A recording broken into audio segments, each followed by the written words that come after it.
So I want to know your guys' biggest challenge. So what feels maybe the hardest about online marketing? Is it maybe knowing what to post? Is it staying consistent? Is it understanding all the tech and the tools and all the new AI out there?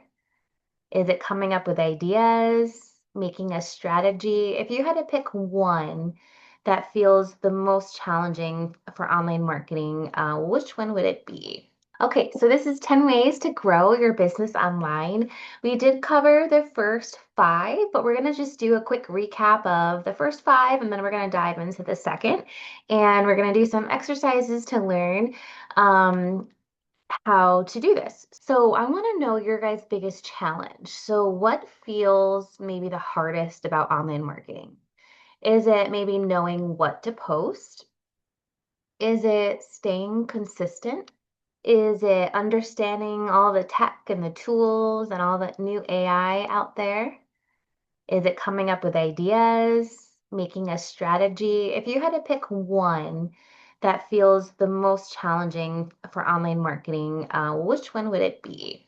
I'd go with making a strategy. I feel like that's the most important part. Like you gotta have a good strategy before you even like set off to do anything.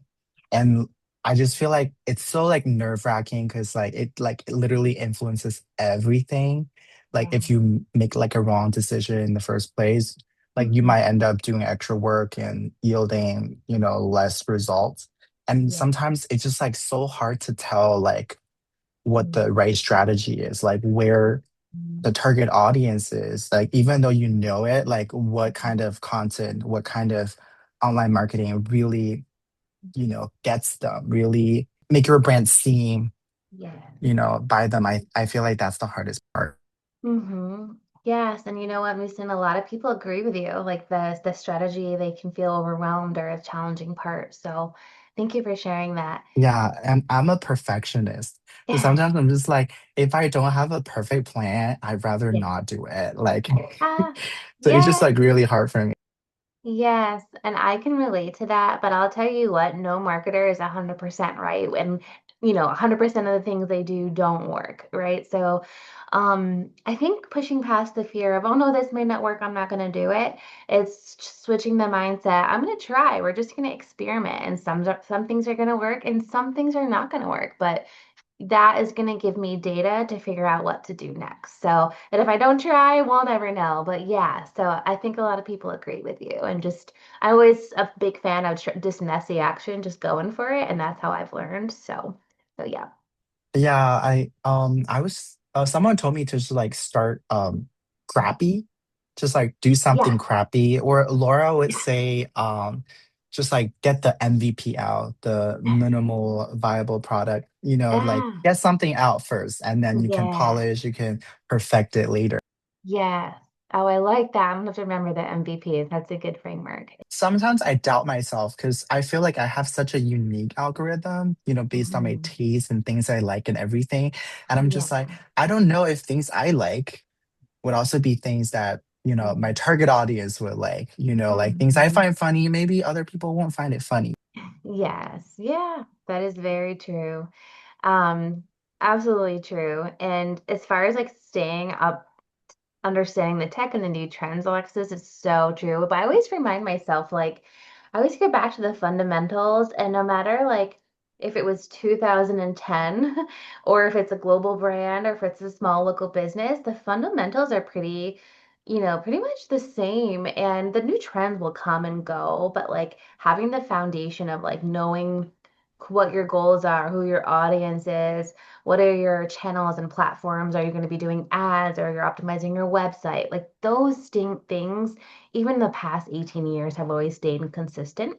So like Mhm. knowing those things that stay the same and doing those, and then being open to trying some trends, but knowing you don't have to do all of those, maybe will make you feel a little less overwhelmed. These are the top 10 strategies that I still use for all of my clients to help them grow their business.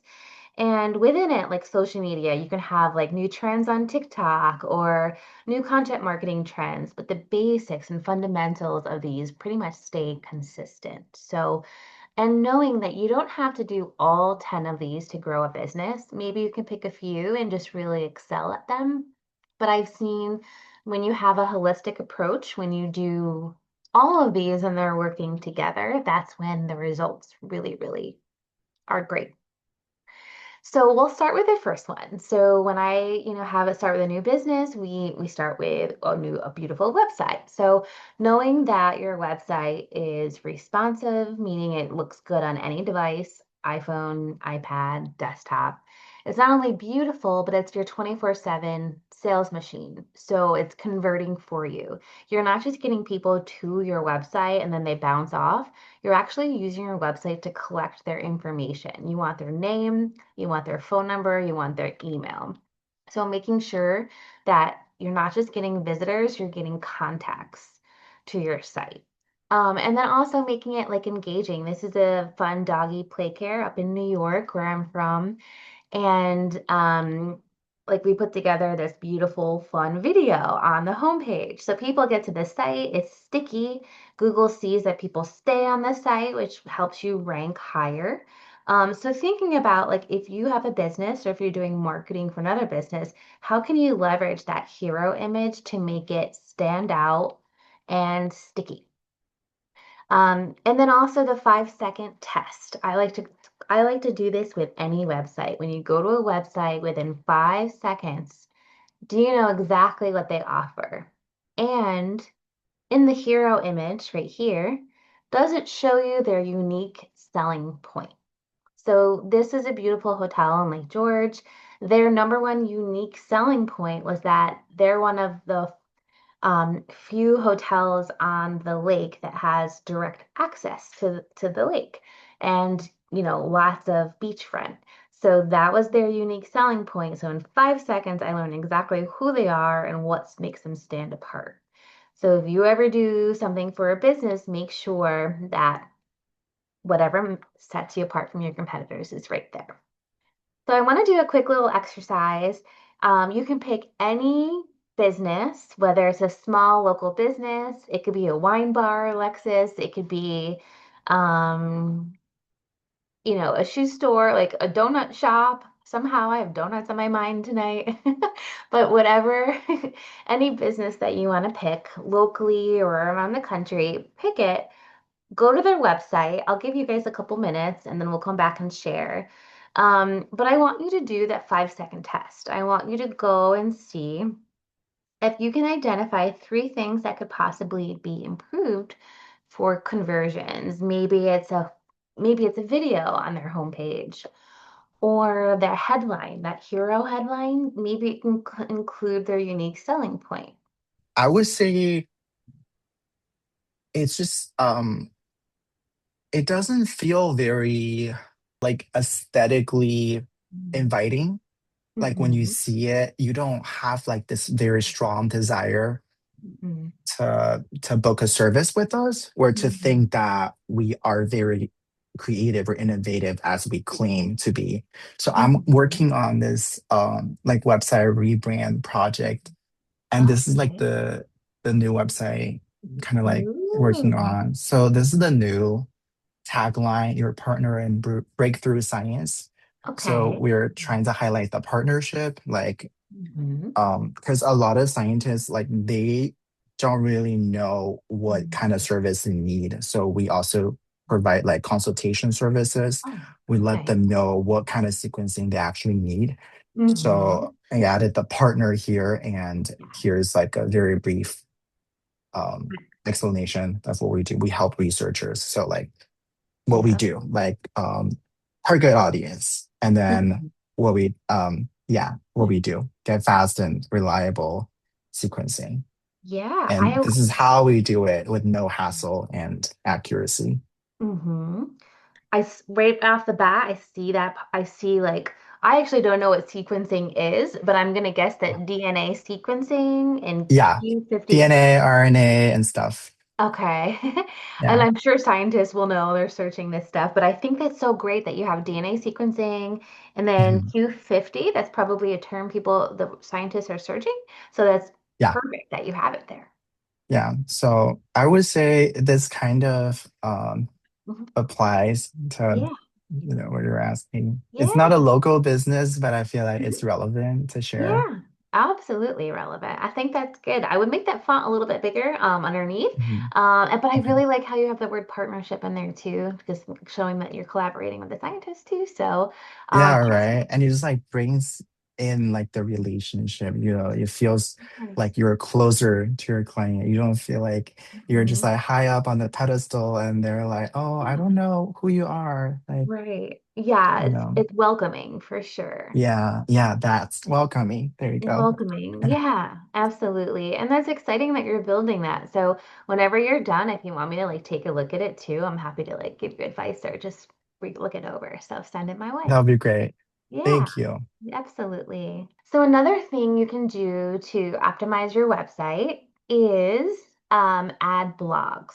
And a lot of people might say, oh, blogs are outdated, but blog posts are actually one of the top drivers for a lot of my clients' websites. Sometimes they just don't land in on the homepage, they land in on blog posts. And a lot of them, the titles are questions that their customers are asking. So sometimes you have to think like maybe it's like, where is the best wine bar in San Francisco? Like wherever you are. Here's an example of a pool company. So instead of people searching for like pool company in Chicago, I'm just making up a location. People were actually asking a very specific question. How much is a fiberglass pool going to cost? They found after doing data and research of what their customers were asking for, also tapping into their sales department, asking like, what are customers asking you when they call you? Just figuring out like getting into the brain of their customers of what they want to know. Once you have that data, turning that into content that you can put on your website. So this is what I do for my clients. It's part of their SEO program. And we usually do about 4 blog posts a week. So one, no, sorry, 4 blog posts per month, so one per week. You can pick like, every Tuesday is going to be blog post day. You can use AI to create it and then refine it to, make it uniquely yours. But don't forget about doing blog posts for your clients or whoever you work for. That will really help drive more traffic to your website. Another element to optimize your website is live chat features. So there's livechat.com. There's also manychat.com. Have you guys seen on social media where it's like add this word in the comment and then all of a sudden they like automatically DM you? I've seen people troll that. Just like, because they like because it's like a robot response and they would just like say some random stuff and Yeah. just like be funny. But yeah, I've seen Yeah. that. Yeah. It can work to like build your list, like if you have a free download or something of you can offer. But yeah, it definitely helps, increase the engagement as well. But you have to be smart about it, not like spammy. Yeah. So yes, for sure. And having that on social media, but also on your website can help facilitate like someone down the marketing funnel. Sometimes you're just a customer is one question away from being a customer. They just want to answer one question. So if AI can answer that or like answer it with a link directing them to an area on their site, like, do you have blue heels? And they're like, yes, here we do. Here it is. So it just kind of like speeds up the process. So live chat is good. We talked a little bit about having a lead magnet on your website, and this is something of value. So for Alexis's example, that giveaway was their lead magnet to capture information. But sometimes it could be a very simple like PDF that you create in Canva. Um, like for example, my Lake Tahoe photographer client. We put together like the top places to get married in Lake Tahoe. So you think about like what are the questions that your customers have and how can you create a really good piece of valuable PDF that people will give their email in exchange for. This is just another example of like a PDF, like 16 activities to keep your kids focused while you work from home. You can do checklists, you can do webinars. I know right now, like my wellness client in Naples, she put together like a PDF of how to survive the holidays, like your mental health, you know? So just like thinking about like what can help your customers and people will give you their email addresses for it. And then making sure on your website you have a strong call to action. So, what is the one next step you want your customers to take? Don't give them like 10, maybe two, but usually one. So, this is a paint and sip place in Saratoga Springs in New York, and where you drink wine. That's the theme of the day. And you paint on canvases. So their call to action was a prominent, beautiful color. Book your seats now. So whatever your call to action is, call us right now. Like schedule your free consult, get your tickets, download your free tip sheet, whatever it is. Make sure you have it on there. And then lastly, last tip for websites is video testimonials. There's a tool called Video Ask. It makes getting video testimonials from your customers easy. You can pre-populate questions in there. Um, and having a written testimonial is great for your website. Having a video testimonial is even better, hearing someone from their perspective. Um, so those are very, very powerful. And then also from an SEO perspective, if you add their name and then the location, so you can see here, Quebec, Canada, that is going to help your SEO too if you are a local business. So adding in where they're from as well. There's a lot more other tips for websites, but those are just a few. So now we're going to jump, or any questions on websites? All right, so now we're going to go to social media. So these are the top platforms that I use for my clients. So Facebook, Instagram, LinkedIn, YouTube, TikTok, and Pinterest. I have some clients like in the wedding industry and tourism that Pinterest is the number one driver of traffic. It depends on what the business is wherever the audience is. But you know, if you're trying to get after scientists, Musin, like maybe there's scientists groups on LinkedIn that you can jump in and, join the conversation or whatever it may be. So, So um, recently I started putting our brand on Reddit oh, because I good. feel like it's such Yeah. a tight community, and like I feel like Mhm. on it people can really Mhm. um take off their professional mask and get really Yeah. personal about their failures or anecdotes and stuff like that. I feel like it's a good opportunity to you Mhm. know get close to the community. Yes, I love that. Reddit is a great place to show your expertise and put your brand there. And Yeah. then maybe you can look up like DNA sequences forums just in Google and just see what comes up and see what where Yeah. other like so I always just look up whatever the industry or keyword is and then add the word forum and then or directory or whatever it is and then you can get in there and answer questions. Some people just jump into social media and just start posting, but you have to start with a plan, that social media strategy. I like to use AI. Going back to the donut shop is, develop a social media strategy for a donut shop in Los Angeles. And boom, you will have so many ideas. It's not going to be perfect. I want you to embed your ideas into it, but using AI to create a social media strategy. So planning, implementing, and measuring. I'm going a little fast because we only have a few minutes left. But I like to use Canva for social media graphics. Do you guys use Canva at all? Yes, all the time, every single Mhm. day. Yeah. Yes, Yeah, I've I'm used it multiple obsessed. times. Hmm. me too. You do too, Alexis? Yeah. Awesome. Yes, I love it so much. And a lot of people don't realize they can do TikTok videos on here. I actually created this PowerPoint on here. You can do YouTube thumbnails. There's just so much. To create a PDF, like a Yeah. lead magnet, you can use Canva. So, I design my company merch on it too. oh, cool. Okay. Yeah, you can Nice. do a lot of things on it. Cool. And did you get it printed from Canva?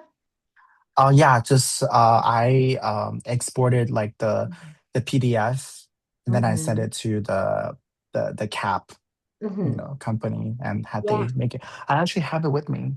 Oh, let me see. Oh, sweet. That looks so good. Yeah. Oh, repping it. I love it. Yeah. It's kind of fun to do that, right? To design Mm-hmm. it and see it come to life. Yeah.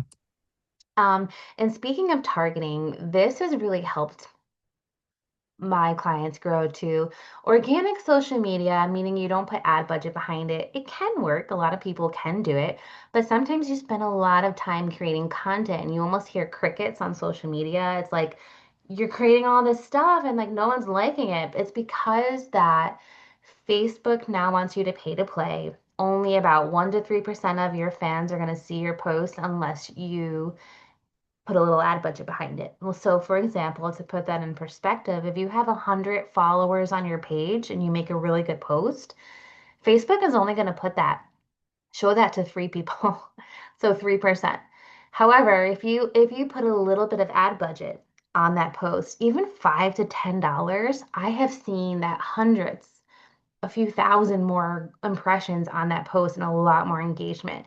So a little bit of ad budget goes a long way, and you can get very laser targeted. So at your age, gender, location. You can even say if anyone's visited my website within the last 90 days, let's send them this video ad on social media because they're a warm lead. They already know about us. People who are interested in science and things like that. Engaged fans. So targeting advertising does very, very well. And here's just an example.